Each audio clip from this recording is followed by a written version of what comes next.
Gjatë kësaj jave, Shqipëria ka përjetuar një ndryshim të ndjeshëm të kushteve atmosferike. Pas disa ditëve të ngrohta dhe me diell, një front i ftohtë ka sjellë ulje të temperaturave dhe rreshjeve të shiut në shumë zona të vendit. Temperaturat e ajrit janë regjistruar në nivele të moderuar në pjesën më të madhe të vendit. Megjithatë, ka pasur dhe momente të vranësirave të dendurave dhe stohive lokale, veçanërisht në zonat veriore dhe ato malore.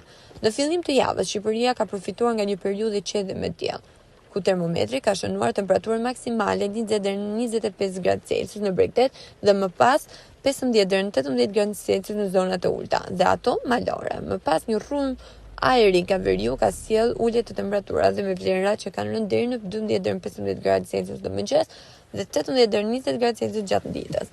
Në ditët e fundit të javës, rreshjet e shiut dhe era janë përfshirë pjesën më të madhe të Shqipërisë, duke shkaktuar mundësi për përmbytjen e mundshme në disa zona.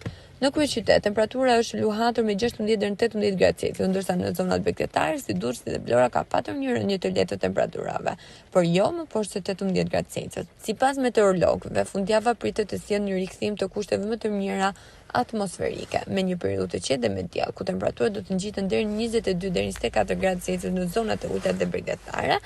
Megjithatë, në disa zona të thella malore mund të ketë dhe vranësira dhe mundësi për rreshje të izoluara. Për qytetarët që planifikojnë të udhëtojnë, rekomandojnë të jenë të përgatitur për ndonjë ndryshim të papritur të motit dhe të respektojnë udhëzimet e autoriteteve për sigurinë në rrugë, pasi rreshjet mund të shkaktojnë rrëshqitje dhe dalime të përkohshme të trafikut.